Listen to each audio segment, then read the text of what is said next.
Please welcome now the marvellous Stephen Grant.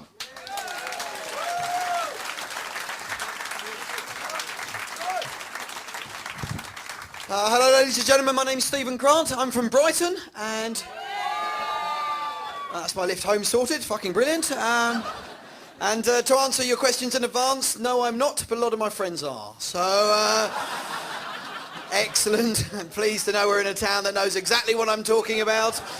Yes, and to answer the other question you may have had, no, it's not the bastard son of Leonardo DiCaprio and Niles from Frasier. So, let's got that out of the... What's that, sorry? Bad shirt. Right, good. I'm pleased. I'm pleased the heckles started from a fashion perspective, sir. There we go. To be fair, I thought I was here to do comedy, and fuck it, there's me raising money for disabled children. But Jesus could have ruined the evening on the basis of the fact that you do not like red with black and white vertical stripes. There's an astonishing reason for the kiddies to fucking suffer. No, we could have raised more money tonight if the second part of the show went well. But to be fair, even though he had the skills and 10 years of stand-up to whip the crowd into a comedic laughing frenzy, fuck it, the wardrobe choice was apoplectically bad. And unfortunately, that's destroyed the evening. It's good. No, it's cool. Actually, I do feel sorry for the people who've got their money in Northern Rock. I was listening to the news on the way up. The Northern Rock was the main news. Second bit of news that got me to 10 months, wasn't it? The Chris Langham thing, was it 10 months for downloading kiddie porn? And I was thinking, fucking hell, he should get broadband. I can do it much quicker than that. I mean, 10 months, honestly, I can do it in a weekend, you know, and that's even on dial-up. Jesus. Wrong gig? Fair enough, wrong gig.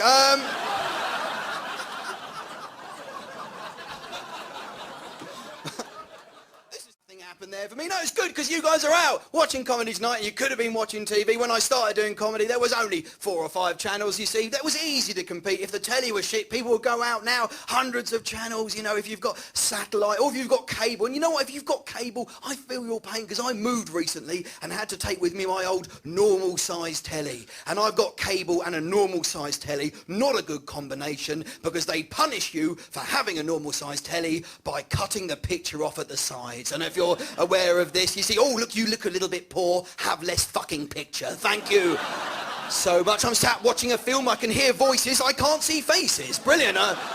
Ghosts, apparently. Game shows, they're even tougher. You try making a conundrum out of 7 letters. It's fucking difficult, yeah. Yeah, that's when I'm watching Countdown, or Outdow, as it appears on my screen. Yeah. What else do I get? Yeah, Astender, Oronation Stree, a celebrity, get me out of her. Wasn't quite as good as I hoped. In fact, I watched a programme on the Discovery Travel Channel called Canal Adventures, now with the letters lopped off either side. Well, it just looked like being a lot more fun, to be honest with you. I mean, there was paddling, just not the kind I was expecting, so...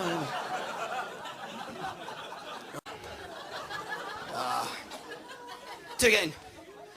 So I had some good press, I had some good reviews. I upset one particular newspaper. I upset 2. I upset the Independent. Because I had a go at them because they brought out a 48-page colour pull-out at the beginning of this year saying how you could save the planet, and I suggested the best way to do that would be to not bring out a 48-page colour pull-out. Just seemed like a fair assumption. And then I also got upset the Daily Mail. You know, sorry, when I talk about the Independent, if you are an independent reader, I won't give you a hard time, but for God's sakes, right, if you are environmentally motivated, would you please stop putting at the foot of every email, stop, think, do you need to print this off? Because you know what? When I do need to print it off, that's the line that appears on a second fucking page.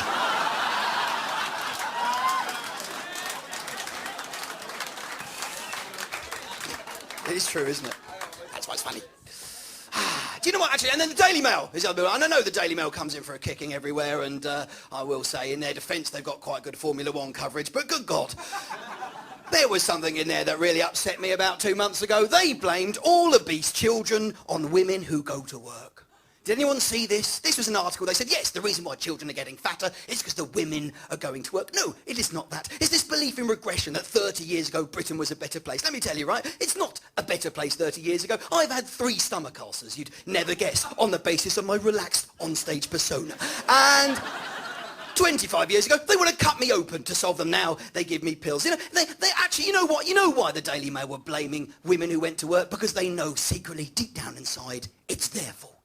It's the Daily Mail's fault we have obese children because of their obsession with paedophiles. All the time, front covers, paedophiles, paedophiles, paedophiles. Do you know what's happening as a result of this? 63% of children are now driven to school instead of walking. They're not burning off the fat. Right, let me tell you, right, the chances of your children being hurt by paedophiles, tiny, by obesity, huge. Your children are 20,000 times more likely to be injured by obesity than a paedophile. Seriously, if someone starts grooming your kids with fresh fruit and vegetables, you're statistically better off to leave them to it, you know? You know, and I tell my friends this, they go, yeah, but Stephen, I couldn't live with myself if I didn't drive my children to school. But these are the same friends who let their kids go trick-or-treating. Yeah, Halloween being the one day of the year that paedophiles can order in. I mean, shall we go to the park? No, fuck off, they'll come to us, you know? Trick or treat, technically both. In you go. Yeah, wrong gig, fair enough, wrong gig. Look, I don't want to be too offensive, I genuinely don't, you know, but I get paranoid every time I come to London. It makes me react in a funny way. I'm the only person on the bill tonight who's not a genuine bona fide Londoner. And trust me, when I come and do this stuff, I get on the train and I have the little worries all you Londoners hate the outsiders for having. Ooh, am I going to be attacked by terrorists? And I don't think I will be. I've looked at the maths, it's very unlikely. But I'm now no longer getting the deep tubes after the bombings. I'm getting the shallow tubes because apparently that's got me a better chance of surviving. I'm getting the circle line and I hate the fucking circle line. I'm sat there looking at the little map of it, which shows me there's only one stop with wheelchair access, which does beg the question, where the fuck are they going? Is that is that a day out? I went clockwise, I went anti-clockwise, I've had a lovely day.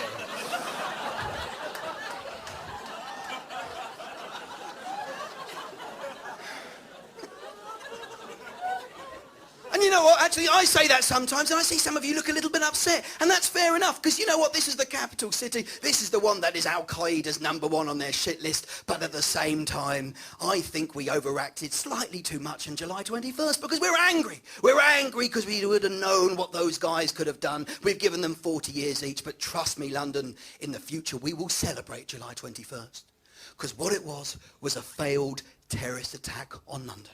And we've had one of those before, November the 5th.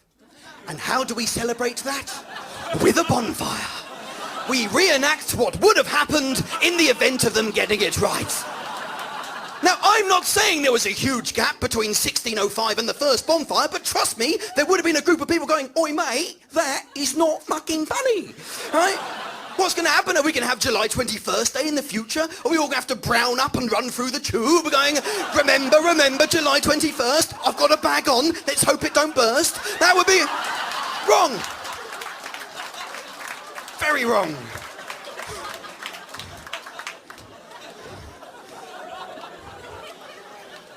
I don't get asked to do many charity gigs, to be fair.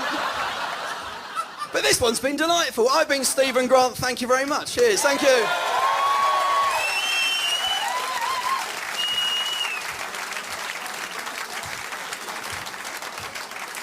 Well, there you go. Stephen Grant. And what a shame to see an act going down the pan as badly as that.